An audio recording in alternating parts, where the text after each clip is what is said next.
আসসালামু আলাইকুম সবাইকে অনেক দিন পর স্বাগত জানাচ্ছি আমার লাইভ প্রোগ্রামে। আমরা আজকে খুব গুরুত্বপূর্ণ বিষয় নিয়ে আলোচনা করব, সেটা হচ্ছে ছেলেদের যৌন স্বাস্থ্য নিয়ে। এবং বেশিরভাগ মানুষ যৌন সমস্যাটাকে ট্যাবু মনে করে। তো এই বের হয়ে আসার জন্য এবং কিভাবে আপনি আপনার যৌন মানে স্বাস্থ্যের যত্ন নেবেন, কেয়ার করবেন, সেই ব্যাপারগুলো নিয়ে আলোচনা হবে। আর আমার কথা শুনতে যদি কোনো কষ্ট হয় তাহলে অবশ্যই আমাকে জানাবেন। আর কে কোথা থেকে আসি সেটাও, একটু নেটওয়ার্কের সমস্যা ছিল, খুবই দুঃখিত।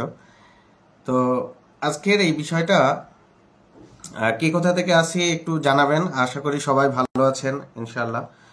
ইকবাল হাসান ভাই, আলহামদুলিল্লাহ।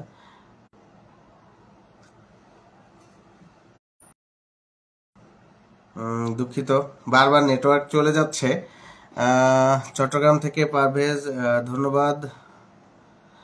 রিফাত সাহেব, ওয়ালাইকুম সালাম। আলহামদুলিল্লাহ ভালো আছি। আপনার মেসেজ দেখেছি, আপনি অনলাইনে আমার চিকিৎসা নিয়েছেন, আলহামদুলিল্লাহ। আশা করি তো আপনি আপনার চুলটা ফেরত পাবেন। খুব ঝামেলা হচ্ছে নেটওয়ার্কের।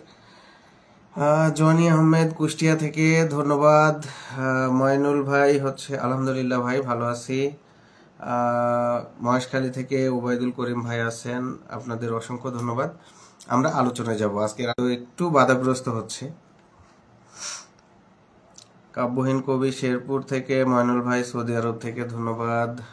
আমিনা পারভিন আছেন হচ্ছে ঠাকুরগাঁ থেকে। সুমন গাজী, ওয়ালাইকুম থেকে, যশোর থেকে হোসেন ভাই, শেরপুর থেকে সুমন আলী ভাই, থ্যাংক ইউ সো মাচ। আমি আবার আপনাদের মেসেজটা দেখব। তো আশা করব যে আপনারা হচ্ছে আমার লাইভটা শেয়ার করে দিবেন। তো যেটা খুব গুরুত্বপূর্ণ, কারণ বিয়ের আগের যে যত্নটা সেটা আর বিয়ের পরের যে যত্নটা, সেই দুটার মধ্যে কিন্তু অনেক পার্থক্য আছে। এবং বিয়ের আগে যে ব্যাপারগুলা ঘটে, যার জন্য আমাদের দেশে অধিকাংশই যৌন সমস্যাগুলা হচ্ছে। নেটওয়ার্কে খুব সমস্যা, হ্যাঁ নেটওয়ার্কে খুবই সমস্যা। তারপরেও আশা করি আপনারা আমাকে শুনতে পাচ্ছেন। তো যাই হোক, আমরা আলোচনা শুরু করে দিয়েছি যে বিয়ের পূর্বে আসলে আমাদের কি কি ব্যাপারে কেয়ারফুল হওয়া উচিত। একদমই খুবই কেয়ারফুল। তো অবিবাহিত ছেলেদের ক্ষেত্রে যেইগুলা কমন যৌন সমস্যাগুলো হয়, যেমন একটা হচ্ছে সেক্সুয়াল ডিসঅর্ডার বলি, বা পিএইচডি বলা হয় অনেক ক্ষেত্রে। কিছু কিছু সিনড্রোমগুলোকে একত্রে ধাত সিনড্রোম বলে। তো এই রকম অনেকগুলো কিন্তু ব্যাপার আছে। তো যারা অবিবাহিত তাদের ক্ষেত্রে কিন্তু এগুলাই মূলত প্রবলেম। ভেজালটা কোথায় লাগে? ভেজালটা হচ্ছে যখন কোনো ভাই বা যখন হচ্ছে অবিবাহিত, সে হস্তমৈথুন করছে, সে মানসিকভাবে হস্তমৈথুনের পরে অনেক ছেলেরাই হচ্ছে দুশ্চিন্তা করে। আর স্বপ্নদোষ অতিরিক্ত হলেও কিন্তু প্রচুর দুশ্চিন্তা করে। তো দুইটাই কিন্তু দুশ্চিন্তার কারণ। এবং এই দুশ্চিন্তাগুলা থেকেই তারা কি করে, যে বিভিন্ন বন্ধু বা ফ্রেন্ড বা বড় ভাই, এদের পরামর্শে বিভিন্ন ধরনের উপাদান খেয়ে ফেলে। তো এইগুলা যখন করে তখনই দেখা যায় যে এরা ফিউচারে গিয়ে প্রচুর পরিমাণে যৌন সমস্যা ফেস করে। এবং কিছু কিছু ক্ষেত্রে এমন একটা কন্ডিশন তৈরি হয়ে যায় যখন আমরা আসলে মানে মেডিকেলের যে থেরাপিগুলা সেগুলাতে তাদের কাজ হয় না। তবে মজার ব্যাপার হচ্ছে বর্তমানে অনেক আধুনিক মেথড এসেছে, আধুনিক টেকনোলজি এসেছে যৌন সমস্যার ব্যাপারে, অনেক আপগ্রেড এখন। আগে একটা সময় ছিল যখন এত আপগ্রেড ছিল না, কিন্তু তখনকার মানুষ পিওর খেত, তাদের কোনো সমস্যা হতো না। আর এখন আমরা বেশিরভাগ খাবারগুলোই খাই দূষিত খাবার, যার কারণে যেটা হচ্ছে যে আমাদেরই সেক্সুয়াল সমস্যাগুলো বেশি হচ্ছে। ওসমান ভাই, আপনি এসেছিলেন আমার ঢাকার চেম্বারে। থ্যাংক ইউ ওসমান ভাই, সাতক্ষীরা থেকে আপনি এত কষ্ট করে আমার ঢাকার চেম্বারে এসেছিলেন। এটা আসলে বলে বোঝানো যাবে না। আপনাকে নিয়ে ইনশাল্লাহ একটা পোস্ট করব। তো এই হস্তমৈথুনের যে ব্যাপারটা, এত এক্সেস হস্তমৈথুন করা যাবে না। অতিরিক্ত হস্তমৈথুনের সময়টা হচ্ছে 15-16 বছর থেকে 20-25 বছর পর্যন্ত একটা সময় থাকে। এই সময়টা অতিরিক্ত হস্তমৈথুনের কারণে ছেলেদের ব্যাপক সমস্যা হতে পারে। তো সেক্ষেত্রে অবশ্যই আপনার এই ব্যাপারটা সচেতন হবেন। হস্তমৈথুন যত কম করা যায় ততই ভালো। স্বপ্নদোষের ব্যাপারেও আমি অনেকবার অনেক পোস্ট করেছি যে স্বপ্নদোষের ক্ষেত্রেও স্বপ্ন দোষ বলি না, আমরা এটাকে স্বপ্নগুণ বলি, এবং এই স্বপ্নগুণগুলা কিন্তু গুরুত্বপূর্ণ। হ্যাঁ, এই আপনার বডিতে যে অতিরিক্ত পরিমাণ শুক্রাণু তৈরি হচ্ছে, বীর্য তৈরি হচ্ছে, সেটাই কিন্তু স্বপ্নদোষ প্রক্রিয়ায় শরীরের বাইরে চলে যায়। তো এগুলা কারণেই দেখা যায় যে অনেকেই ভেঙে পড়েন এবং অনেকেই দুশ্চিন্তা করে আস্তে আস্তে তাদের শরীর খারাপ হতে থাকে। তো এই কারণেই আমি চিন্তা করলাম যে অল্প হোক কিন্তু আপনাদের মধ্যে একটু সচেতনতা তৈরি করে দিতে, যেন আপনারা এই ব্যাপারগুলোয় সচেতন হন, অন্যরা সচেতন হতে পারে আপনাদের মাধ্যমে। তো এইভাবেই আমরা সবাইকে সচেতন করে দিব। তো যারা বিয়ের পূর্বে তাদের ভেজাল কোথায় হয়? তাদের ভেজালটা হচ্ছে তারা এরকম হস্তমৈথুন বা প্রসাবের রাস্তা দিয়ে মানে এক ধরনের সাদা পানি বের হয়, যেটাকে তারা মনে করে যে তাদের বীর্য সব চলে যাচ্ছে, অথবা স্বপ্নদোষ। এগুলো হলে তারা মানসিকভাবে ভেঙে পড়ে এবং যে যেই রকম পরামর্শ দেয় সেগুলো ফলো করার চেষ্টা করে। কিন্তু দুর্ভাগ্যজনক হলেও সত্য, আমাদের দেশে এগুলা নিয়ে কেউ হাসপাতালে বা ডাক্তারের কাছে আসতে চায় না। তো এটা নিয়ে এই ব্যাপারটাই সচেতন হবেন আপনারা। যদি টাকা পয়সার সমস্যা থাকে সরকারি হাসপাতালে চলে আসবেন এবং সরকারি হাসপাতালে থেকে এই পরীক্ষা নিরীক্ষাগুলো করে আপনার যে সমস্যার চিকিৎসা নেবেন। আর যদি আপনার অ্যাবিলিটি থাকে তাও আপনি সরকারি হাসপাতালে আসতে পারেন। তারপরেও যদি আপনার চিন্তা হয় না আমি লাইনে দাঁড়াবো না, সরাসরি কথা বলবো, তাহলে আপনাকে চেম্বারে আসতে হবে। তো যে ব্যাপারটা বলতেছিলাম, এইখানেই ইয়াং জেনারেশনগুলা পিছপা হয়ে যাচ্ছে এবং তারা কি করছে, তারা বিভিন্ন হকারের মাধ্যমে, যেমন আমরা আগে দেখতাম ছোটবেলায় যে রাস্তা দিয়ে যাচ্ছে হকার তাবিজ বিক্রি করছে। তো তাবিজ পড়লেই যদি মানে এই যৌন সমস্যাগুলো ভালো হয়ে যেত তাহলে পৃথিবীতে কারো যৌন সমস্যা থাকতো না। তো এই তাবিজ কিনছে, বিভিন্ন ধরনের গাছগাছরা বিক্রি করছে, সেগুলা কিনছে, তারপর হচ্ছে বিভিন্ন ধরনের ওষুধ খাচ্ছে বড় ভাই বা কারো পরামর্শে, বা বিভিন্ন ধরনের হালুয়া কিনে খাচ্ছে, অথচ দেখেন সে কিন্তু ম্যারিড না, তার এখনো যৌন সমস্যা হয়েছে কিনা এটা বোঝার ক্ষমতা তার হয় নাই, কিন্তু দেখা যাচ্ছে যে সে এগুলা ব্যবহার করছে। তো এই ক্ষেত্রে আপনাদের কিন্তু প্রচুর পরিমাণে সচেতন হতে হবে। এগুলো কিন্তু একদমই হারাম, মানে হারাম বলছি এই জন্য যেগুলা কখনোই করা যাবে না। যদি আপনার মনে হয় যে আপনি অতিরিক্ত হস্তমৈথুন বা অতিরিক্ত স্বপ্নদোষের কারণে আপনার প্রবলেম হচ্ছে, তাহলে ডেফিনেটলি আপনি একজন চিকিৎসকের পরামর্শ শরণাপন্ন হবেন। সেটা আপনি আমাদের যৌন ব্যাপারটাই কিন্তু অনেকগুলা ডিপার্টমেন্ট এখানে অ্যাক্টিভলি পার্টিসিপেট করে বা চিকিৎসা সেবা প্রদান করে, যেমন আমরা স্কিন, চর্ম যৌন রোগ বিশেষজ্ঞগণ, এছাড়া হরমোন বিশেষজ্ঞগণ, ইউরোলজিস্টগণ, সাইকিয়াট্রিস্টগণ, সবাই কিন্তু, হ্যাঁ, 4-5টা মেডিসিনের স্যাররা, তো সবাই মিলেই কিন্তু চিকিৎসা দিতে পারে। তো এই ক্ষেত্রে আপনার কখনোই নিজে থেকে কোনো কিছু করা একদম উচিত হবে না। তাহলে এই টাইপের উপাদান একদমই খাবেন না। এটাকেই আমরা বলি যৌন স্বাস্থ্য, এবং এই বয়সে যৌন স্বাস্থ্য নষ্ট হয়ে যাওয়ার চান্সটা থাকে অনেক বেশি।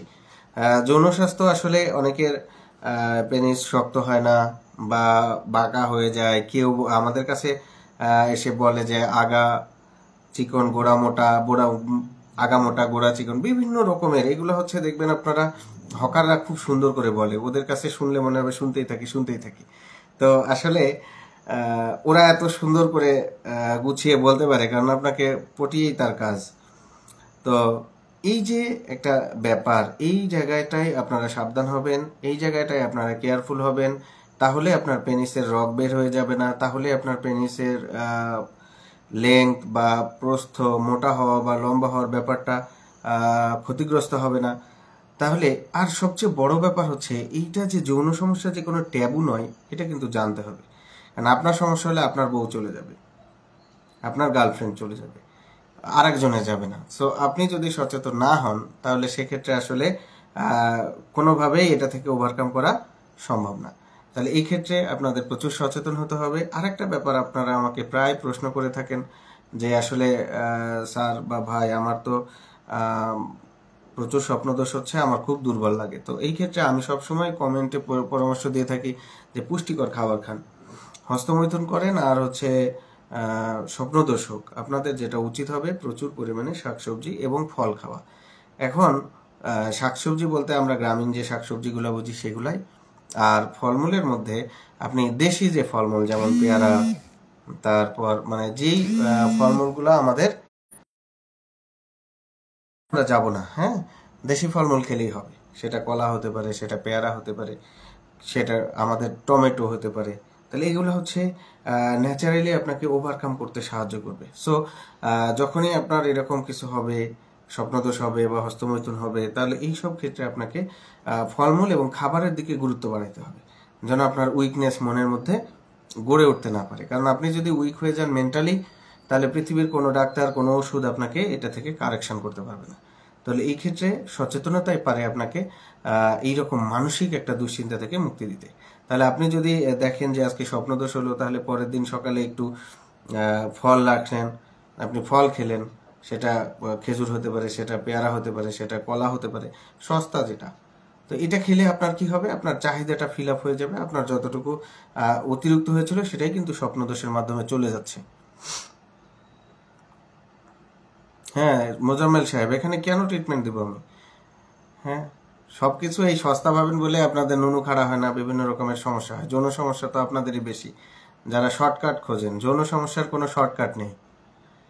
6 মাস, 8 মাস, 1 বছর, 2 বছর, অনেক মানুষের সারা জীবনে যৌন সমস্যা ভালো হয় না।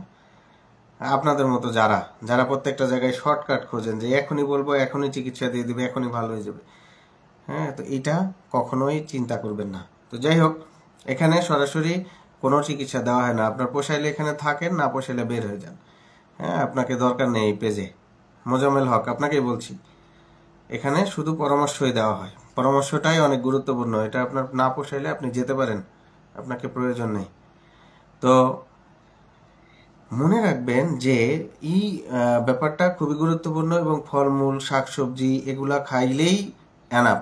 আগের মানুষের কিন্তু এত সমস্যা ছিল না, তারা পিওর খাবার খেত, ওদের কোনো প্রবলেম হতো না। কিন্তু প্রবলেম হচ্ছে আমাদের জেনারেশনের, যারা হচ্ছে 30+। আমার কাছে যত রুগী আসে এর মধ্যে একটা গ্রুপ অবিবাহিত, যাদের নিয়ে এখন আলোচনা করছি, আর একটা গ্রুপ বিবাহিত। আমি সব আলোচনা করে দিচ্ছি।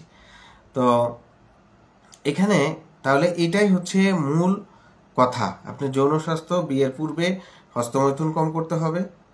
স্বপ্নদোষ হবে, এটা ন্যাচারাল। যারা হস্তমৈথুন করবে না তাদের স্বপ্নদোষ হবে, আর যারা স্বপ্নদোষ হবে তারা বেশিরভাগই হস্তমৈথুন করে না।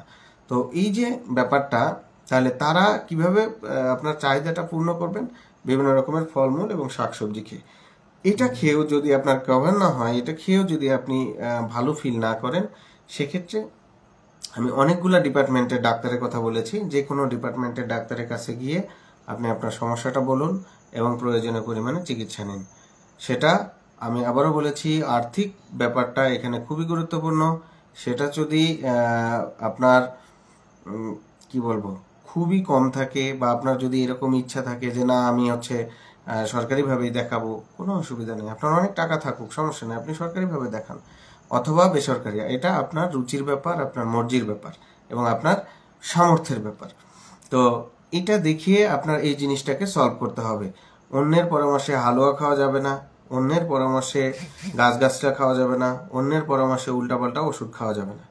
এটা খেলেই আপনার যৌন স্বাস্থ্যের ব্যাপক ক্ষতি হবে, অপূরণীয় ক্ষতিও হতে পারে। হ্যাঁ, আর অনেকেই টেস্ট করার জন্য, আমাদের ইয়াং জেনারেশনের মাঝে এরকম অনেকেরই টেন্ডেন্সি আছে যে টেস্ট করতেছে। তো এই টেস্ট করতে যে ওয়ান টাইম সেক্সের ওষুধ খেয়ে অনেকে দেখা যায় মরেও গেছে। তো এইসব পরীক্ষা নিরীক্ষা করার আপনার কোনো প্রয়োজন নেই, এগুলা করতে যাবেন না ইয়াং বয়সে। এইসব কোনো কিছুর প্রয়োজন নেই। শুধুমাত্র মানসিকভাবে ভেঙে না পড়লে আপনার কোনো যৌন সমস্যা হওয়ার কথা নয়। হ্যাঁ, তারপরেও সন্দেহ হলে অবশ্যই বিয়ের পূর্বে আমি অনেক পোস্ট করেছি যে আপনার মানে যেই উপাদানগুলো আছে, যে testosterone level, prolactin level, lipid profile, ডায়াবেটিসের পরীক্ষাটা আর সিমেন পরীক্ষাটা, এটা করে নিলেন। যদি দেখেন যে ঠিক আছে মোজাম্মেল ভাই, বুঝছি, থ্যাংক ইউ, ধন্যবাদ। তো এই ক্ষেত্রে মনে রাখবেন যে আচ্ছা যাই হোক, তো ইটস ওকে। তো একটা এই কথার মধ্যে যখন প্যাচ এসে যায়, তখন আসলে আমাদের যে একটা কথা বলার যে ইয়েটা, এটা চেঞ্জ হয়ে যায় এবং দেখা যায় যে অনেক কথা তখন মিস হয়ে যায়। ওকে মোজাম্মেল ভাই, বুঝেছি, ধন্যবাদ আপনাকে। তো এই কারণে আপনারা কোনো প্রকারের ওষুধ উল্টাপাল্টা ওষুধ খাবেন না, প্রয়োজনে পরামর্শ নেন, পরামর্শ নিয়ে নিজেরা এই শারীরিক স্বাস্থ্যটাকে ঠিক রাখেন। আর একটা ব্যাপার আমাদের ইয়াং জেনারেশনে খুবই আছে, সেটা হচ্ছে তাদের পেনিসের সাইজ নিয়ে খুবই টেনশন। মনে রাখবেন, পেনিসের সাইজটা আসলে যৌন জীবনের জন্য একটা গুরুত্বপূর্ণ পার্ট, কিন্তু একদম ওইটা ছাড়া হবে না এরকম না।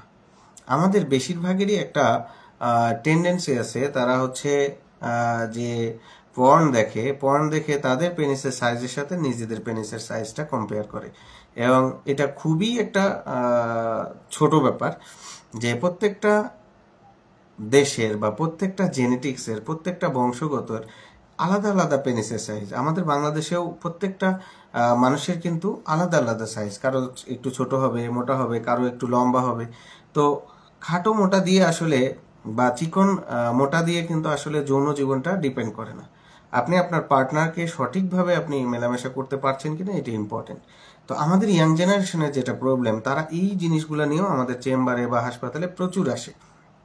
দেখা যায় যে যেটা আসলে কোনো সমস্যাই না, বাট তাকে কবিরাজ, তাকে হকার, তাকে বিভিন্ন বড় ভাই এই তথ্যটা মনের মধ্যে দিয়ে দিয়েছে যে তার পেনিসে সমস্যা আছে, তার পেনিসটা চিকন, এটাকে মোটা করা যায়। আসলে এইরকম কোনো কিছু যদি থাকতো তাহলে সবাই মানে পেনিসটাকে কি ওইরকম ছোট থাকতে দিত? হ্যাঁ, এটা সম্ভব? তাহলে তারা কিভাবে রাখতো? তারা তো সবাই মোটা মোটা করে ফেলতো বা অনেক বড় বড় করে ফেলতো। তো এটা তো আসলে কেউ করতে পারে না, এটা করা সম্ভব না। তো এটা বাই বর্ন আপনার ফিক্সড হয়ে যায়, কিছু হরমোন এটার উপর ইফেক্ট করে। তো আমাদের কাছে যখন ছোট পেনিস বা স্মল পেনিস সমস্যা নিয়ে কেউ আসে, আমরা কিছু হরমোনাল টেস্ট করে দেখি যে আসলে তার প্রবলেম আছে কিনা। যদি ফল যদি আপনি খান, এবং হচ্ছে ফল যে কোনো সময় খাবেন অন্তু ভাই, এইটা ফল খাওয়ার আবার নিয়ম লাগবে কেন? একটা আপেল খাইলেন, মানে পেয়ারা খাইলেন, একটা কলা খাইলেন, এটা যে কোনো সময় খেতে পারেন আপনি। হ্যাঁ, আবার প্যাচ হয়ে গেল। যাই হোক, তো যেটা বলছিলাম, এটা আসলে কেয়ারফুল থাকতে হবে। এটাই আপনাদের ভুল হয়, এতেই আপনার যৌন স্বাস্থ্য, অর্থাৎ পেনিস মোটা করার জন্য যারা তেল মালিশ করছে, পেনিস মোটা করার জন্য যারা হচ্ছে জোকের জোকের তেল মালিশ করছে, বিভিন্ন রকমের উপাদান মালিশ করছে, তাদের পেনিসই ফিউচারে আর খাড়া হবে না। অর্থাৎ তাদের যখন প্রয়োজন হবে, তাদের যখন বিয়ে হবে, বউকে দেওয়ার প্রয়োজন হবে, তখন তাদের পেনিস আর খাড়া হবে না। তাহলে এই যে ব্যাপারটা, এই ব্যাপারটা কিন্তু খুব গুরুত্বপূর্ণ। তো এইটা খেয়াল রাখতে হবে, কারণ হচ্ছে দেখা যাবে যে আপনার এই ছোট্ট ভুল আপনার সারা জীবনের কান্না হতে পারে, আপনার মানসিক অশান্তির কারণ হতে পারে। তো আরো অসংখ্য উপাদান আছে, কিন্তু আসলে আমরা এত উপাদান তো আলোচনা করতে পারবো না। তো তার জন্য আমি হয়তো এখন বেশি আলোচনা করব না, হয়তো আরো অসংখ্য পার্ট আসবে, এগুলো আস্তে আস্তে জানতে পারবেন। যে কোনো যৌন ওষুধ পরীক্ষা নিরীক্ষা ছাড়া খাওয়া বিষ খাওয়ার সামিল। আমি অনেকবার এই পোস্ট করেছি, অনেকবার এগুলো বলেছি। তো আপনারা কখনোই কোনো ডাক্তার না দেখিয়ে, মানে চিকিৎসকের পরামর্শ ছাড়া, ফার্মেসিওয়ালা না, বিশেষজ্ঞ চিকিৎসকের পরামর্শ ছাড়া কখনোই কোনোভাবেই যৌন রোগের ওষুধ খাবেন না। ঢাকার চেম্বারের ঠিকানা আমি কমেন্টে দিয়ে দিব, আপনারা যারা কমেন্ট করছেন আমি এটার জবাব দিব ইনশাল্লাহ। হ্যাঁ, তো এটা সবসময় মাথায় রাখবেন যে কখনোই ওয়ান টাইম, সিঙ্গেল টাইম, এগুলা বিয়ের আগে কোনোভাবেই আপনারা খাবেন না, এতে আপনার যৌন স্বাস্থ্য ক্ষতিগ্রস্ত হবে। কোনো ধরনের তেল মালিশ করবেন না, এতে আপনার যৌন সমস্যা হবে ফিউচারে শিওর। মোটা করার জন্য কোনো ধরনের উপাদান ব্যবহার করবেন না। খাড়া করার জন্য বিয়ের আগে কোনো উপাদান খাবেন না। হকারের কোনো কথা কানের মধ্যে নিয়ে গাছটা পানি পড়া, তাবিজ এগুলা ব্যবহার করবেন না। তো এগুলা আপনার যৌন সমস্যার স্থায়ী ক্ষতি করতে পারে।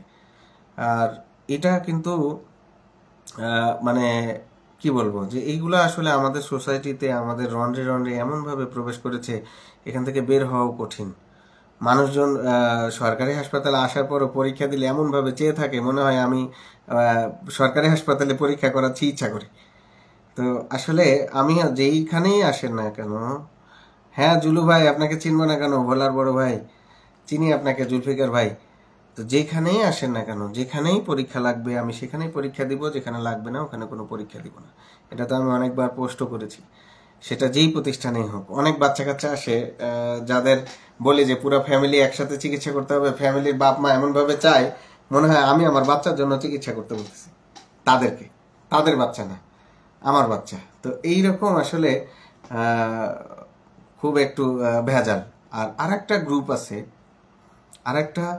গ্রুপ আছে যাদের অতিরিক্ত যৌন চাহিদা তৈরি হতে পারে।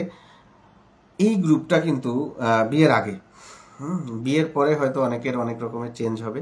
বিয়ের আগে অনেকের যৌন চাহিদা তৈরি হতে পারে, অতিরিক্ত যৌন চাহিদা থাকতে পারে। সেক্ষেত্রে হচ্ছে হস্তমৈথুন ব্যাপারটা আমাদের দেশে এই জন্যই অনেক পপুলার, এবং এটা মোটামুটি বেশিরভাগ মানুষই করে থাকে।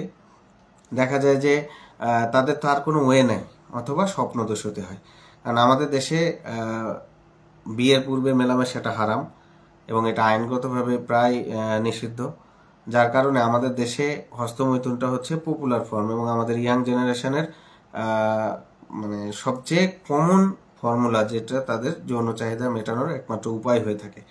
তো দেখা যায় যে এই ব্যাপারটার কারণে আমাদের জেনারেশনগুলো অনেক আছে যারা হচ্ছে 5 বার 7 বার 10 বার। তো একদিনের মধ্যে আপনি যদি 10 বার হস্তমৈথুন করেন তাহলে আপনার পেনিসটা থাকবে, আসলে পেনিস থেকে কিছু বের হবে? তাহলে এই কাজগুলা যারা করছেন তারাই তো ক্ষতিগ্রস্ত হবেন। তো এই কারণে আপনারা সচেতন হবেন যেন ফিউচারে এই ঝামেলাগুলা ফেস না করতে হয়। এবং যে ভাইয়েরা বিয়ের পরে সমস্যা ফেস করেন তাদের যে দুঃখ কষ্ট, সেটা আপনারা যদি দেখতেন তাহলে বুঝতে পারতেন যে কতটা ভয়ঙ্কর হতে পারে বিবাহিত লাইফে যদি আপনার যৌন সমস্যা থাকে, কতটা ভয়ঙ্কর হতে পারে যদি বিয়ের পর আপনার বউ চলে যায়।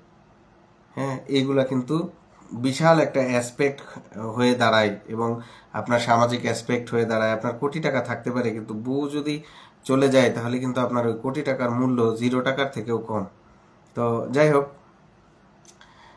হ্যাঁ হাসিবুল ইসলাম ভাই, বিবাহিতদের জন্য পরামর্শ দিব তো, অবিবাহিতটা দিয়ে শেষ করে তারপর। তো যাই হোক, আরেকটা গ্রুপ আছে যাদের হচ্ছে ছেলেদের প্রতি ছেলেদের আকর্ষণ থাকে। এই গ্রুপটাও কমনলি পাওয়া যায় আমাদের দেশে।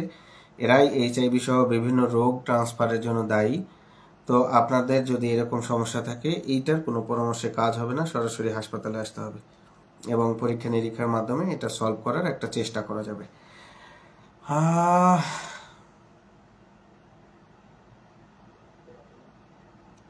Thank you Saima.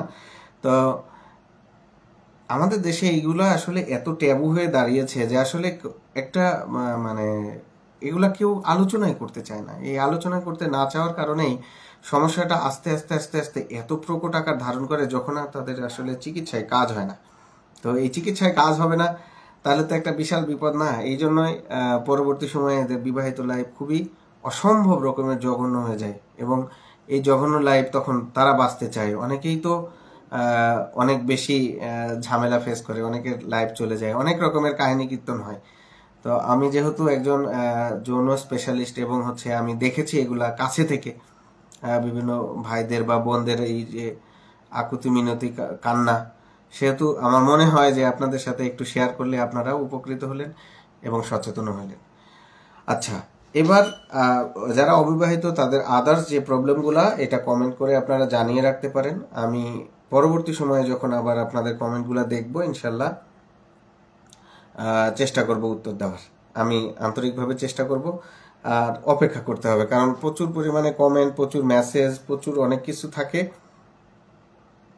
একই সাথে আল্লাহ পাকের দোয়ায়, আপনাদের দোয়ায় আমি খুবই বিজি প্র্যাকটিশনার, সো সময় খুবই কম পাই। এই সময়ের মধ্যে জবাব দেওয়ার চেষ্টা করি। আবার কিছু মানুষকে ব্লকও দিতে হয় পেজ থেকে, কারণ উল্টাপাল্টা কমেন্ট করে মনে শান্তি নষ্ট করে।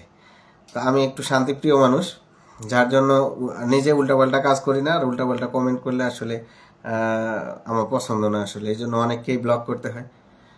তো যাই হোক, এখন আমরা একটু বিবাহিত ভাইদের নিয়ে একটু আলোচনা করব। এটা যারা অবিবাহিত তাদেরও কাজে লাগবে, কারণ তারা হস্তমৈথুনে অভ্যস্ত হয়ে গেছে, তাদের এইটা জিনিসটা জানা দরকার। তো বিবাহিত পুরুষদের যেটা কমন সমস্যা, হস্তমৈথুন করে যারা রিসেন্টলি বিয়ে করছেন তাদের যেটা কমন সমস্যা, সেটা হচ্ছে দ্রুত বীর্যপাত। অর্থাৎ দেখা যায় এরা বিয়ের পরে বউকে আর সময় দিতে পারছে না। তো বউকে সময় না দিতে পারলে বউ তো থাকবে না, বউ চলে যাচ্ছে, অনেক সংসার ভেঙে যাচ্ছে। তো এই দ্রুত বীর্যপাত সমস্যাটা যারা হস্তমৈথুনে অভ্যস্ত তাদের জন্য এটা কিন্তু খুবই কমন, খুবই কমন। এবং মোটামুটি 30+ এজ হইলে, লেট এজে বিয়ে করলে যৌন সমস্যাটা খুবই কমন। আবার খুব আর্লি এজে বিয়ে করলেও অনেকের যৌন সমস্যা হতে পারে। আর এই যৌন সমস্যার মধ্যে একটা হচ্ছে দ্রুত বীর্যপাত, আর একটা হচ্ছে না, মাস্টারবেশনের সাথে কোনো হেয়ার ফলের, চোখ ব্যথা হওয়ার, মাইগ্রেন হওয়ার এগুলোর কোনো চান্স নেই, এগুলোর কোনো সম্পর্ক নেই, দুটো আলাদা জিনিস। তো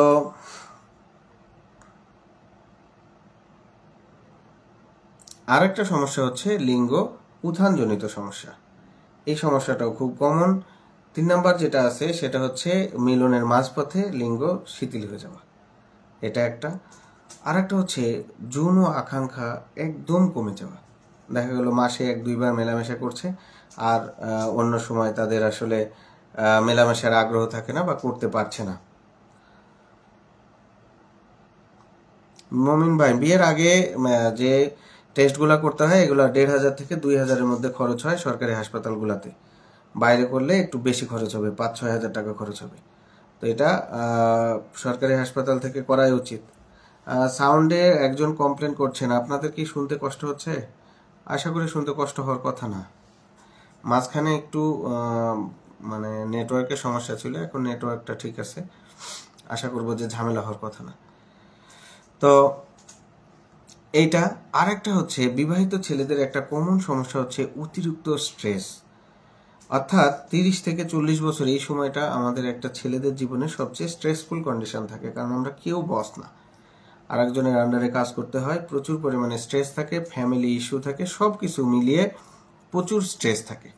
আর এই কারণে এই সময়ে যৌন সমস্যাগুলো খুবই কমন হয়ে থাকে আমাদের দেশে। আর অনেকেরই ধৈর্য থাকে না, অনেক ফিমেল আছে, অনেক মেল আছে, তাদের ধৈর্য এত কম। বিয়ের পরপরই কিন্তু একটা ছেলেকে বেশ সময় দিতে হয়।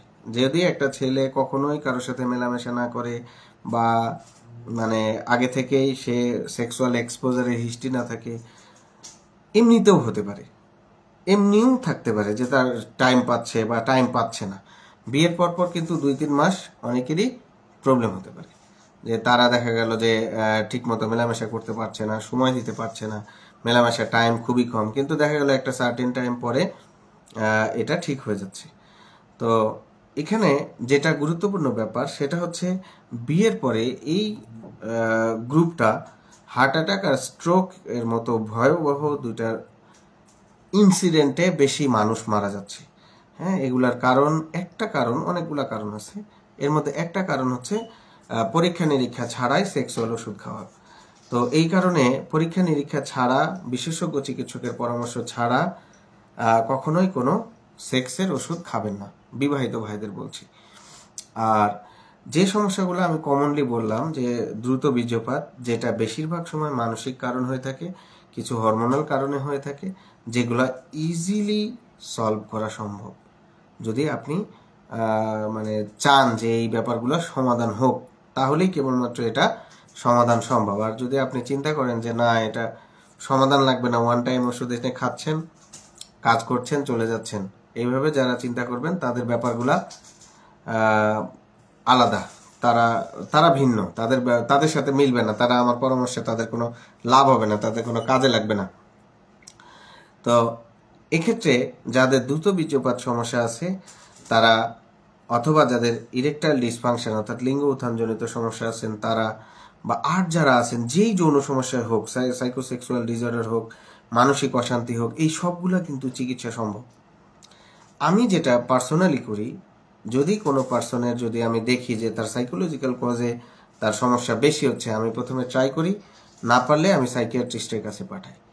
আমি যদি দেখি কারো হরমোনাল ইমব্যালেন্সের কারণে সেক্সুয়াল প্রবলেম হচ্ছে, তাহলে আমি তাকে প্রাইমারিলি চিকিৎসা দেওয়ার চেষ্টা করি, না পারলে তাকে আমি অবশ্যই হরমোন বিশেষজ্ঞের কাছে পাঠাই। কারণ এই রেফারেল সিস্টেমটা কিন্তু আমাদের দেশে খুবই কম।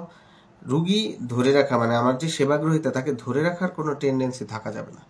তার যদি প্রবলেম থাকে আমি তাকে অবশ্যই আমার থেকে যে বেটার যে আমার থেকে ভালো সলভ করতে পারে আমি তার কাছে পাঠাই দিই। এবং আমি এটা বহু আগে থেকেই করে আসছি, এখনও করে যাচ্ছি, কারণ আমার দরকার আপনার বেটারমেন্ট, আপনার ভালো, সর্বোচ্চ ভালো। হ্যাঁ, এখন দেখা গেল আমি হয়তো 90% ভালো করছি, কিন্তু আমার এক ভাই আছে, আমার এক স্যার আছে যিনি 95% ভালো করছেন বা 100% ভালো করছেন, আমি ডেফিনেটলি তার কাছে পাঠিয়ে দিব। তো এই ব্যাপারগুলো আমার আছে। আমি কখনোই এটা পেশেন্ট রেফারেলে আমার কখনোই লজ্জা লাগে না, কারণ এটা হচ্ছে আমার পেশেন্ট যেখানে সর্বোচ্চ সেবাটা পাবে আমাকে তার বেটারমেন্টটা চিন্তা করতে হবে। দ্যাটস ওয়াই আমি প্রচুর পরিমাণে রেফার করি, আমার কাছেও প্রচুর পরিমাণে রেফার্ড মানুষজন আসে। সবাই আমার কাছে যারা চিকিৎসা নেয় তারাই আমার কাছে রুগী পাঠায়। তো যাই হোক, তো আলোচনা করছিলাম দ্রুত বীর্যপাত। দ্রুত বীর্যপাত ব্যাপারটা হচ্ছে যে আপনার পার্টনার যদি হ্যাপি না হয়, আপনার টাইম ধরেন 10 মিনিট, কিন্তু আপনার পার্টনার 10 মিনিটে স্যাটিসফাইড না, তাহলে এটাই কিন্তু দ্রুত বীর্যপাত। আবার আপনার টাইম হচ্ছে 2 মিনিট, কিন্তু আপনার পার্টনার 1 মিনিটেই হ্যাপি, এটা কিন্তু দ্রুত বীর্যপাত না। তাহলে এখানে তার মানে বুঝতে পারছেন ইস্যুটা কিন্তু আপনার পার্টনারের। আপনার পার্টনার যদি মানে ভালো থাকে, আপনার পার্টনার যদি হ্যাপি থাকে, তাহলে আপনার টাইমিংটা কোনো ইস্যু না। আর আপনার পার্টনার যদি হ্যাপি না হয়, তাহলে সেক্ষেত্রে টাইম কিন্তু অনেক বড় ইস্যু। তাহলে এটাকে খুবই সহজে কাউন্সিলিং করে ঠিক করা যায়, ওষুধের মাধ্যমে ঠিক করা যায়, যদি প্রাইমারি কারণ না হয়, একদম জন্মগত কারণ না হলে অবশ্যই এটাকে সলভ করা সম্ভব। আর সেকেন্ডারি কারণগুলোকে খুঁজে বের করতে হয়, এবং কারণগুলোকে আমরা চিকিৎসা করলে আশা করি বেশিরভাগ, আমি তো দেখছি 90 থেকে 95% ভাইয়েরা ভালো হয়ে যাচ্ছে। তো এটা শুধুমাত্র তাদের জন্য যারা নিয়মিত ফলো আপ করে। যারা একবার চিকিৎসা নিয়েই মনে করে যে তাদের হয়ে গেছে, তাদের হবে না। এটা খুবই কঠিন, চিকিৎসা করা খুবই কঠিন, কিন্তু যারা চিকিৎসা নেয় তাদের জন্য ইজি। তো যাই হোক, আলোচনা করছিলাম, তাহলে এইটা নিয়ে বাসায় বসে থাকা যাবে না। আমি এরকম রোগীরও চিকিৎসা করেছি যারা বিয়ের পর 7-8 বছর, তহিদুর আরেকবার এই প্রশ্ন করলে আপনাকে আমি ব্লক করে দিব। তহিদুর রহমান ভাই, আপনি বারবার ওষুধগুলোর নাম জিজ্ঞেস করছেন কেন? বিরক্ত করছেন আপনি, আপনাকে কিন্তু ব্লক মেরে দিব। আপনি বিরক্ত করবেন না। আমি লাইভে কি আপনাকে ওষুধের নাম বলার জন্য লাইভ করছি? আমি আপনাদের সচেতন করার জন্য লাইভ করছি। আপনি আরেকবার কমেন্ট করলে আপনাকে ব্লক করব। এই কথা যদি আরেকবার জিজ্ঞেস করেন, এতক্ষণ লাইভ শুনে শুনে এই শিখলেন মানে ঘোড়ার মাথা, যে ওষুধ খাওয়া যাবে না, পরামর্শ, এই পরামর্শগুলো, তাহলে তো আপনি কিছু শুনতেছেন না, খালি এক কমেন্ট করেই যাচ্ছেন, স্যার ওষুধগুলোর নাম বলেন, ওষুধগুলো। আপনি কি পাগল নাকি? যাই হোক, তো তাহলে বোঝেন যে উনি কত বড় পণ্ডিত, যে বারবার বলতেছি এই ওষুধগুলা পরামর্শ ছাড়া খাওয়া যাবে না, বারবার প্রশ্ন করেই যাচ্ছে যে ওষুধগুলো না, বারবার আমাকে হচ্ছে লাইভ থেকে ডিস্ট্রাক্ট করতেছে। কথাগুলা শোনেন, কথাগুলা দরকার। আর না পোষাইলে, ওই যে বলেছি যে না পোষাইলে চলে যাবেন, এখানে বিরক্ত করবেন না, কারণ আমি হচ্ছে খুব ব্লক করি, বিরক্ত করলে ব্লক করে দিব। যারা শুনতেছে তাদেরকে একটু ভালো করে শুনতে দেন, উপকারে লাগবে।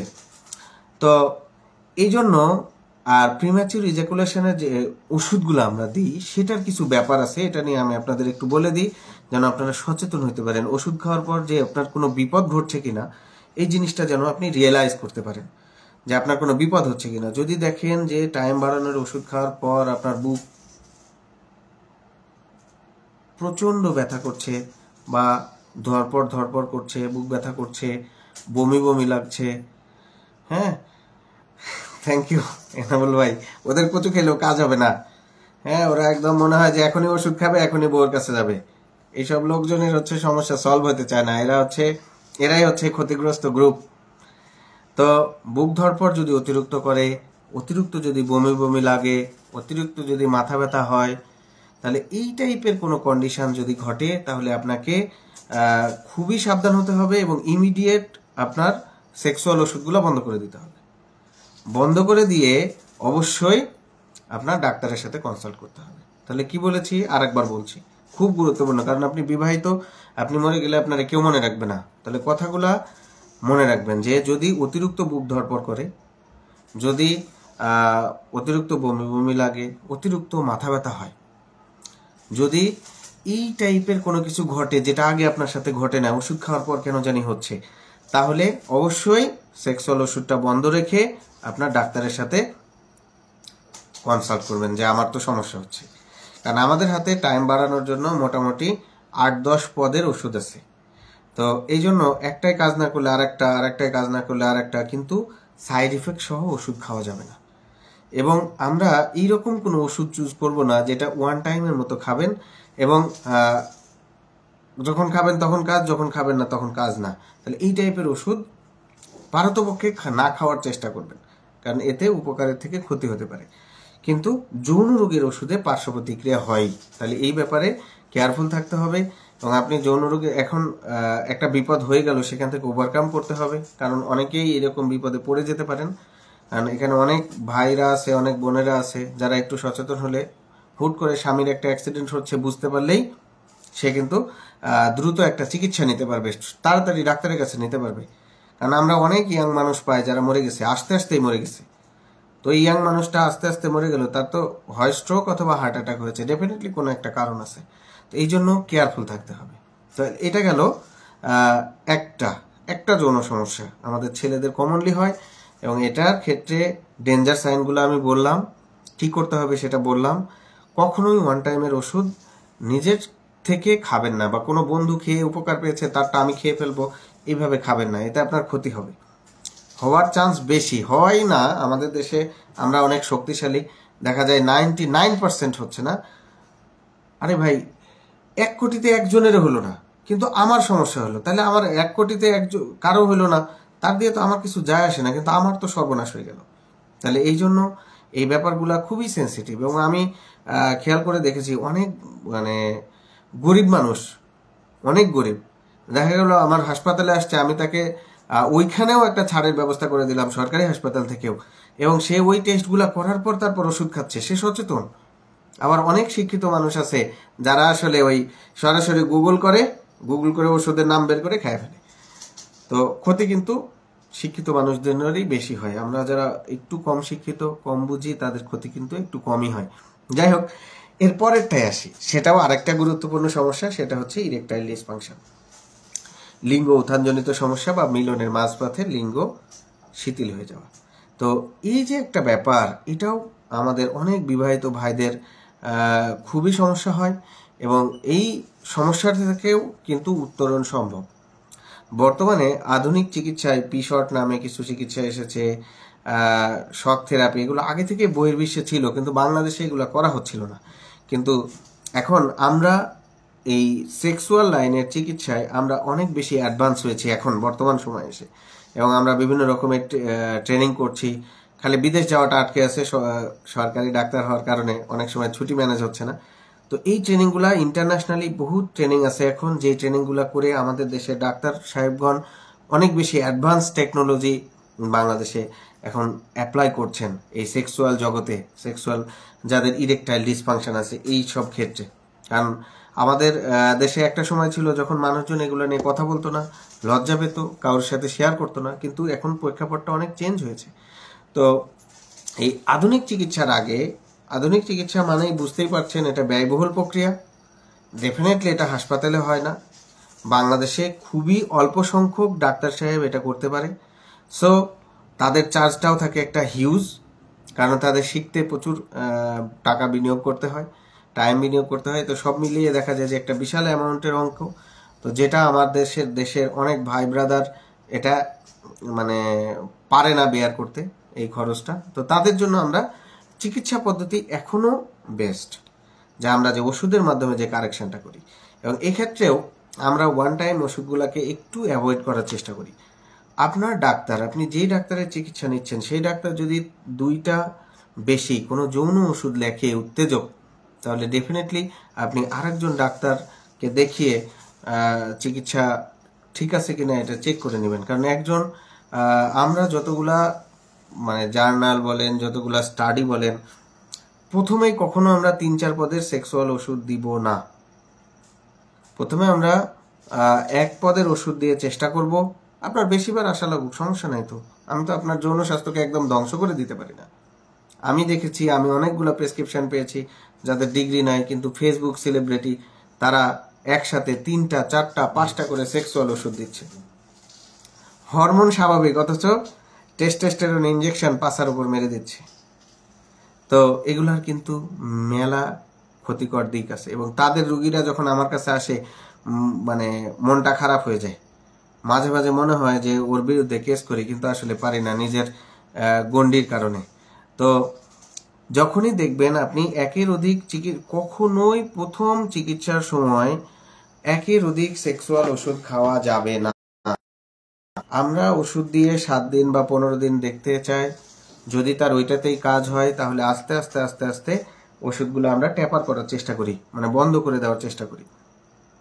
একসাথে যদি আপনি 5 পদের উত্তেজক ওষুধ খান, সারা বাংলাদেশে দেখা গেল যে আপনি উত্তেজক পানি হচ্ছে 4 পদের উত্তেজক ব্যবহার করা হচ্ছে, তাহলে এটা তো অ্যালার্মিং, ডেঞ্জারাস। এবং অনেকেই জিনিসটা বোঝে না, অনেকেই না বোঝে, কারণ আপনি তো চিকিৎসা জানেন না। সো আপনাকে 4 পদের দেওয়া হলো না 5 পদের দেওয়া হলো, আসার পর পরে আপনার লিঙ্গ খাড়া হলো, আপনি খুশি, 6 মাস পর আর কোনো ওষুধে কাজ করছে না, এখন আপনার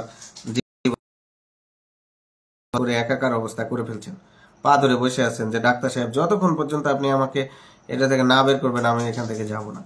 তো এটা করলে তো তখন আর কোনো লাভ নেই, কারণ আমার উত্তেজক ওষুধই পাওয়া যায় 5টা, আমি যদি এক প্রেসক্রিপশনে 4টা দিয়ে দিই তাহলে আপনার অপশান তো অটো শেষ।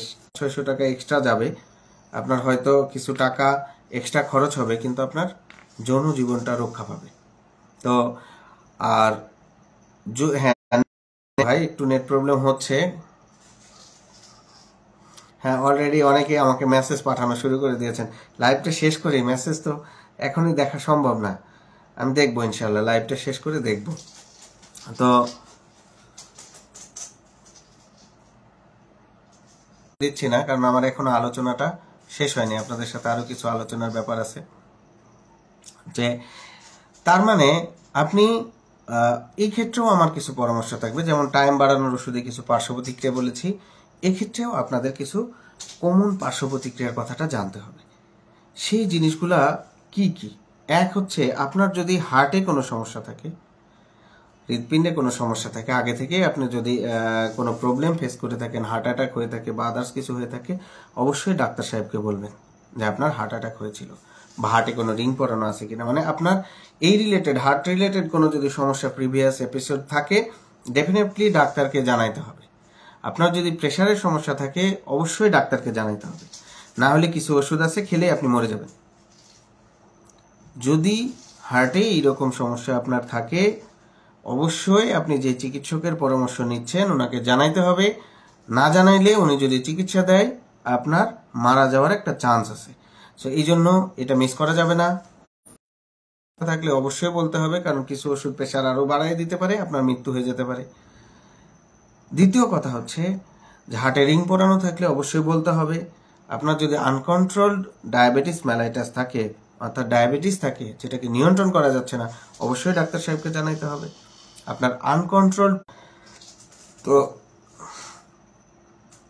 সব দিকেই এখন বৃষ্টি হচ্ছে, একটু আবহাওয়া খারাপ, যার জন্য নেটওয়ার্কের সমস্যা হচ্ছে। তাহলে বলছিলাম হার্ট নিয়ে, তাহলে হার্টের এই প্রবলেমগুলো থাকলে ডেফিনেটলি আপনার ডাক্তারকে আপনি বলুন যে ভাই আমার হার্টের সমস্যা আছে, আমি এই ওষুধগুলা খাই, আমার প্রেশার আছে আমি এই ওষুধগুলা খাই, আমার ডায়াবেটিস আছে আমি এই ওষুধগুলা খাই। এটা বলার দায়িত্ব আপনার, কারণ আমি তো ওষুধ লিখে দিব, আমি তো বলে দিব যে আপনি তো আমাকে বলেন নাই। বা একটা অকারেন্স হয়ে গেলে, আপনার যে সেক্সের ওষুধ খেয়ে অকারেন্স হয়েছে, এটাকে আপনাকে কেউ জানাবে? কেউ জানবে না।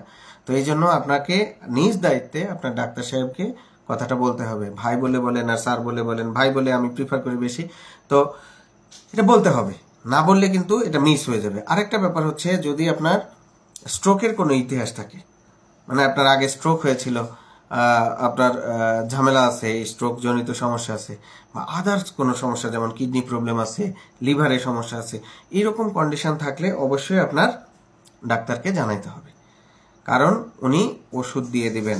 অনেকেই আছেন যারা হচ্ছে একটা রোগের চিকিৎসা নিতে যেয়ে বলেন ডাক্তার সাহেব আমার তো নুনু খাড়া হওয়ারও সমস্যা আছে। তো উনি তো আর যৌন রোগ বিশেষজ্ঞ না, দেখা গেল উনি হয়তো আপনার বেটারমেন্টের জন্য আর পরীক্ষা নিরীক্ষা ছাড়া একটা ওষুধ লিখে দিল, আপনার সর্বনাশ হয়ে গেল। তো এই সবসময় হয় না ব্যাপারটা, তো অ্যাক্সিডেন্ট তো সবসময় হয় না, তাহলে তো আর এটা অ্যাক্সিডেন্ট নাম থাকতো না, ঠিক না? তো এই জন্য বোনাস চিকিৎসা নেবেন না, যৌন সমস্যার কখনোই বোনাস চিকিৎসা করবেন না। আমি দেখেন না, অনলাইনে চিকিৎসা করলেও তো আমি টাকা পাই, কিন্তু হচ্ছে আমি সব সময় এটাতে আপনাদেরকে নিরুৎসাহিত করি। যে ভাই আপনারা যৌন সমস্যায় সরাসরি আসেন, কারণ অনেক কথা বলতে হয়, অনেক আলোচনা দরকার হয়, অনেকের কাউন্সিলিং এর দরকার হয়, অনেকের কোনো ধরনের কোনো সমস্যা নাই, শুধু তার মানসিক ব্যাপারে ঝামেলা হচ্ছে, তো দেখা যায় তার কাউন্সিলিং করলে সে ভালো হয়ে যায়, তো এই ওষুধই খাওয়া লাগতেছে না। আবার কেউ আছে যে সারা জীবন 8-10টা করে ওষুধ খেয়ে আসতেছে, অথচ তার একটা ওষুধও লাগতো না। অনেককে পেয়েছি আমি যার হরমোনের সমস্যা আছে, হরমোন কারেকশন করলে একদম সে সুস্থ, বাট সে এতদিন খালি সেক্সের ওষুধ খেয়ে যাচ্ছে। ভাই কাজ খাইলে কাজ হয়, না খাইলে কাজ হয় না, অথচ তার হরমোনের সমস্যা সে জানেই না। তো এই জন্যই বোনাস চিকিৎসা নেবেন না, কারণ আপনার যদি 30 বছরের যৌন সমস্যা হয়, আপনি যদি 80 বছর বেঁচে থাকেন, 50 বছর তো ওষুধ খেতে পারবেন না। আপনার 60 বছরে যে সমস্যা হচ্ছে, আপনি 80 বছর আল্লাহ পাক যদি আপনাকে বাঁচায় রাখে, তাহলে এই 20 বছর কি আপনি ওষুধ খেয়ে থাকতে পারবেন? পারবেন না। তো এই কারণে সময়ের ব্যাপারটা আলোচনা করেছি শামীম ভাই, একটু শুনে নিতে হবে। তো এই কারণে আপনাদের কিন্তু এই জিনিসগুলা কেয়ারফুল হতে হবে। এটাকেই বলে বিয়ের পর যৌন স্বাস্থ্য। আরেকটু ব্যাপার আছে, খুব গুরুত্বপূর্ণ চুম্বক পার্ট আছে, আমি এটা আপনাদের বলবো। সেটা হচ্ছে যে শুধু কি আমরা ওষুধ দিয়ে আমাদের যৌন স্বাস্থ্যের কেয়ার করব, না গাছগাছরা খাবো, না আয়ুর্বেদিক খাবো, না হোমিওপ্যাথি খাবো, না কবিরাজি খাবো, না হালুয়া খাবো? তো মজার ব্যাপার হচ্ছে যে বেশিরভাগ উপাদানের মধ্যেই সেক্সুয়াল উপাদানটা মিক্স থাকে, ওষুধটা মিক্স থাকে, যার জন্য আলটিমেটলি আপনার কিন্তু সব ধরনের যৌন রোগের ওষুধ কি খাওয়া হচ্ছে। তো এই জন্য আমি তাদের বিরুদ্ধে যাব না, গাছগাছরার বিরুদ্ধেও আমি না, আমি শুধু বলবো যে পরীক্ষা নিরীক্ষা ছাড়া কোনো রকমের সেক্সের ওষুধ খাবেন না। সেক্সুয়াল লাইফটা আপনার 50 বছরের হইতে পারে, 60 বছরের হইতে পারে সেক্সুয়াল লাইফটা, বা 30 বছরের হইতে পারে, কিন্তু আপনি এত লং টাইম ওষুধ খেয়ে কখনোই সারভাইভ করতে পারবেন না। তো এই কারণে আপনাদের কিন্তু কেয়ারফুল থাকতে হবে, এটা কিন্তু ইম্পর্টেন্ট একটা ইস্যু।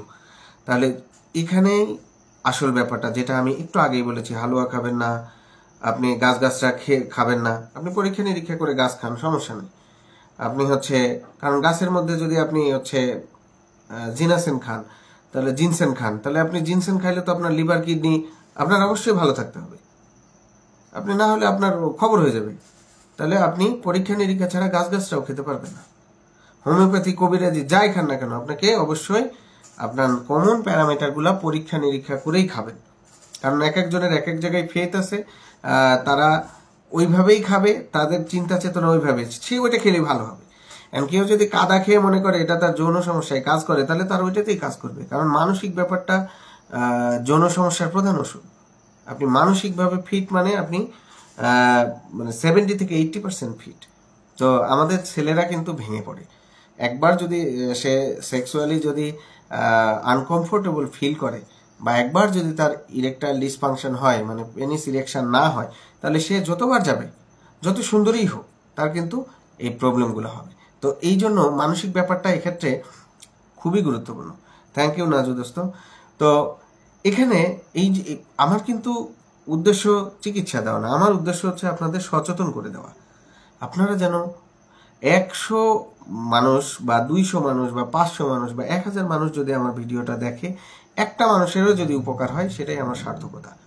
তাহলে এই ক্ষেত্রে আমার এইটাই পরামর্শ থাকবে যে এমনি কোনো ওষুধ খাবেন না পরীক্ষা নিরীক্ষা ছাড়া। আপনার কষ্ট হলে আপনি সরকারি হাসপাতালে করবেন। সরকারি হাসপাতালেও কিন্তু মেশিনগুলা কিন্তু অনেক আধুনিক। অনেকে আপনাকে হাসপাতালে কিন্তু প্রচুর দালাল, হাসপাতালে দালালের শেষ নাই সরকারি হাসপাতালে। আমার ওই দিনে রুগী আসছে, তারা নিয়ে যে আর এক হাসপাতালে নিয়ে যে উল্টাপাল্টা টেস্ট করায়, মানে আমার রুমে ঢুকতেই পারে নাই, তাকে আরেক জায়গায় নিয়ে যে বিভিন্ন রকমের উল্টাপাল্টা ওষুধ টষুধ খায়, একাকার অবস্থা। সে দূর থেকে আসছে, জয়পুরহাট থেকে আসছে, আমার বগুড়া, তাহলে সে তো চেনে না। তো দালালের কথা শুনে মিষ্টি কথায় গলে গিয়ে বাইরে চলে গেছে, বাইরে যে টেস্ট করছে, যার কোনোটাই প্রয়োজন ছিল না। তো এই কারণে সরকারি হাসপাতালে আসলেও কিন্তু দালাল থেকে সাবধান। বেশিরভাগ টেস্ট আমাদের হাসপাতালগুলোতে হয়, এবং হাসপাতালে এই টেস্টগুলা করবেন। হ্যাঁ, দালালরা তো বলবে ভাই, তারা তো পাঠাইলেই টাকাটা পাবে, তা আপনাকে তো তারা চাইবে যে আপনি ওখানে যে করেন, তাহলে তো এটা তো একটা বিশাল ইস্যু হয়ে দাঁড়ায়। হ্যাঁ, এই জন্য যাদের একটু কষ্ট হবে, যাদের একটু টাকা পয়সার সমস্যা আছে, রিয়েলিই দরকার এবং চিকিৎসা অবশ্যই দরকার, তারা অবশ্যই সবকিছু সরকারি হাসপাতালে করবেন। আমি এত দুর্মূল্য চলতেছে এখন, বাংলাদেশের বাজারে, তারপরেও আমি আমার ফিটা বাড়াইতে পারছি না। এরপরেও গরিব দুঃখী হলে 50% দেখতে হয়, কাউরে কম দেখতে হয়, স্টুডেন্ট হলে কম নিতে হয়, বিভিন্নভাবেই আমরা স্যাক্রিফাইস করে যাই। হ্যাঁ, তারপরেও উল্টাপাল্টা কথা শুনতে হয়, শুনি, অসুবিধা নেই, কারণ মানুষ তো সবাই সমান হবে না, আর সবাই তো ভালোও না, তাই না? সব ডাক্তার তো ভালো না, সব মানুষ কি ভালো, সব ব্যবসায়ী কি ভালো? দালালের ব্যবস্থা কে করবে ভাই? দালালের ব্যবস্থা যারা করতে গেছে তারা দেখা গেছে মেডিকেল থেকে ট্রান্সফার হয়ে গেছে, পারে না, ওদের সাথে পারে না। ওরা খুবই শক্তিশালী সিন্ডিকেট, হাসপাতালে 3য় 4র্থ শ্রেণীর কর্মচারীরা খুব শক্তিশালী, তাদের সাথে পারা যায় না। আর আমি ডাক্তার হিসেবে একজন, একা। হ্যাঁ, তারপরেও আমি বলে দিই, বারবার বলে দিই, তারপরেও দেখি কিছু কিছু মানুষ 5% 10% মানুষ বাইরে থেকে পরীক্ষা করে। তবে আমার একটাই সফলতা যে 90%-এর বেশি মানুষ আমার হাসপাতালে পরীক্ষা নিরীক্ষা করে। তো যাই হোক, তাহলে এই জন্যই বলতেছি পরীক্ষা নিরীক্ষা ছাড়া কোনো যৌন ওষুধ খাবেন না। তাহলে দুটা কথা আলোচনা করলাম আমার বিবাহিত ভাইদের জন্য, আরেকবার বলছি। সেটা হচ্ছে 1, পরীক্ষা নিরীক্ষা ছাড়া কোনো যৌন ওষুধ খাবেন না। 2, আমাদের লাইফে প্রচুর স্ট্রেস, এই স্ট্রেসকে ওভারকাম করে ওয়াইফের সাথে হ্যাপি থাকতে হবে। স্ট্রেসকে অফিসে রেখে আসেন, বাসায় এসে বউয়ের সাথে, ভাবির সাথে, আপনার ভাবি না, আপনার বউ আমার ভাবি, তাহলে এই ভাবিদের সাথে একটু চা কফি খান, একটু খোশ গল্প করেন, একটু বাইরে যে হেঁটে আসেন, দেখবেন একটা ভালো ফিল কাজ করছে এবং আপনি একটা ভালো একটা এনভায়রনমেন্ট পাচ্ছেন আপনার পার্টনারের প্রতি, এবং পার্টনার দেখা যাচ্ছে হ্যাপি থাকতেছে, আপনাকে সে হেল্প করছে, আপনি তাকে হেল্প করছেন, দেখা গেল মিলনে কোনো ঝামেলা হচ্ছে না। কিন্তু যখনই ইস্যু হবে, তখনই আপনার দূরত্ব বাড়বে, তখনই হচ্ছে মেলামেশা আগ্রহ কমে যাবে। যত বেশি আপনার মিলনের গ্যাপ হবে, আপনার তত নিজেদের মধ্যে দূরত্ব বাড়বে, অর্থাৎ মিলন করতে ইচ্ছা হবে না।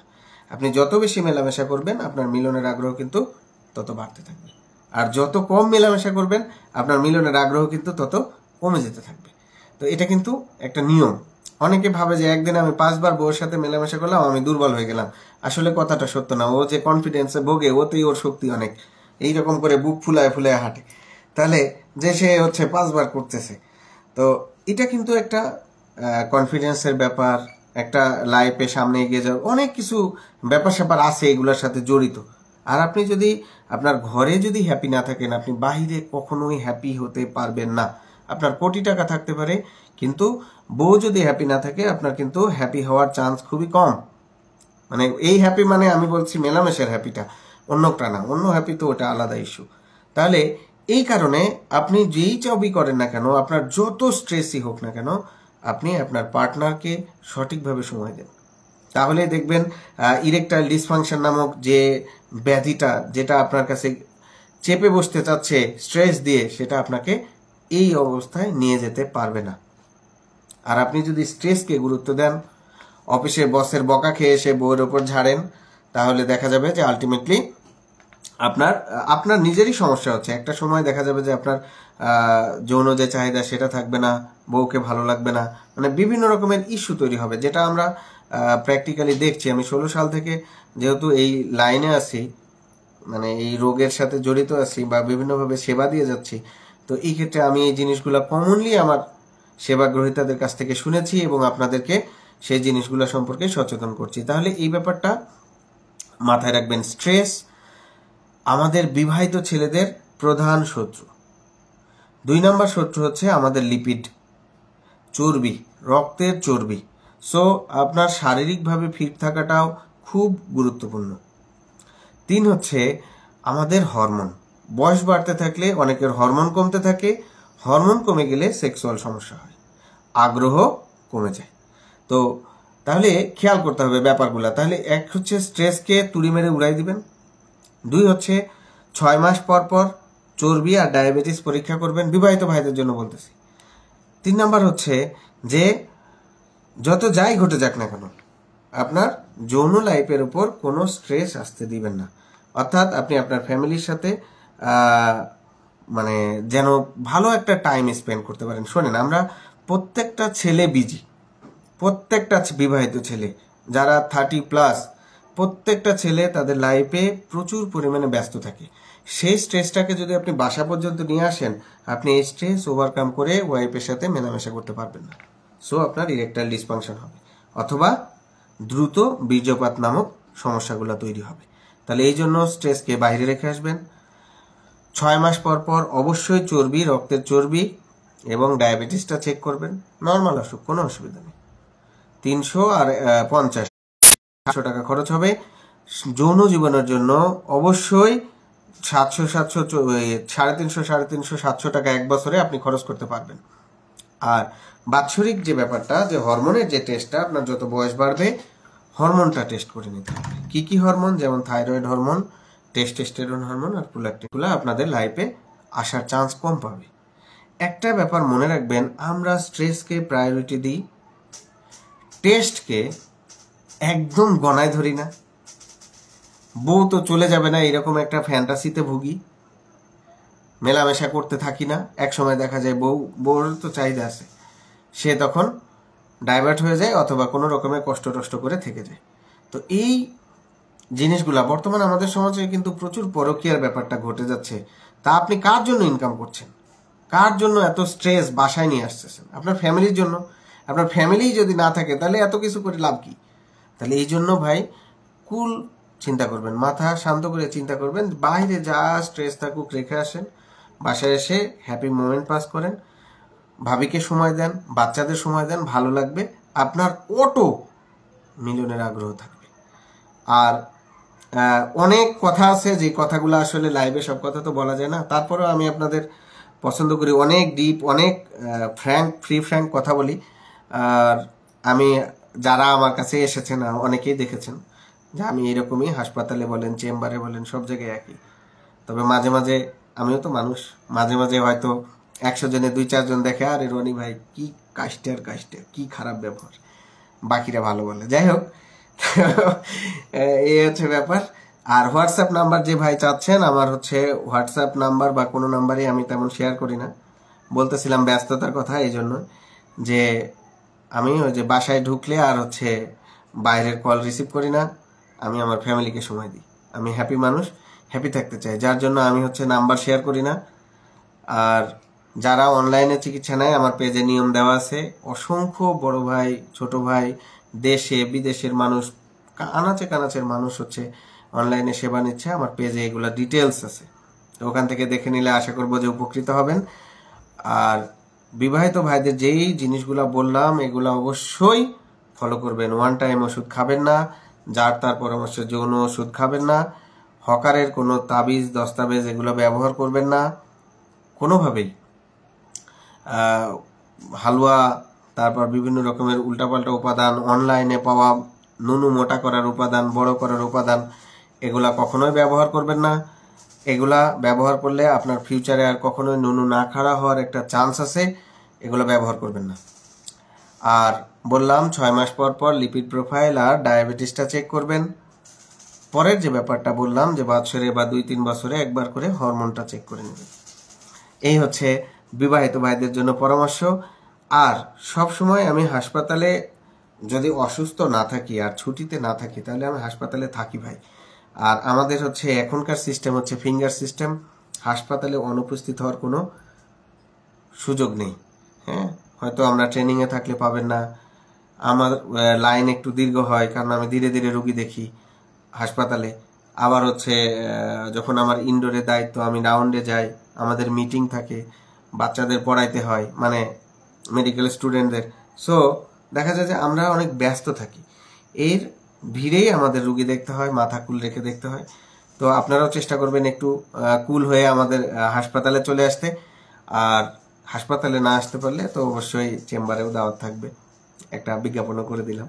তো যাই হোক, বিজ্ঞাপনে মন দিবেন না, কারণ অনলাইনে প্রচুর পরিমাণে ভুয়া ওষুধ বিক্রি হয়, ভুয়া জিনিসপত্র বিক্রি হয়, যেটা কোনোভাবেই খাওয়া যাবে না। এক ফাইলই যথেষ্ট। এই টাইপের চাটুকার বিজ্ঞাপনে প্রলুব্ধ হয়ে নিজের সর্বনাশ নিজে করবেন না। দেখা গেল 6 মাস খুব ভালো আছেন, 7 মাস থেকে আর নুনু খাড়া হবে না, তখন কিন্তু বিশাল বিপদে পড়ে যাবেন। সো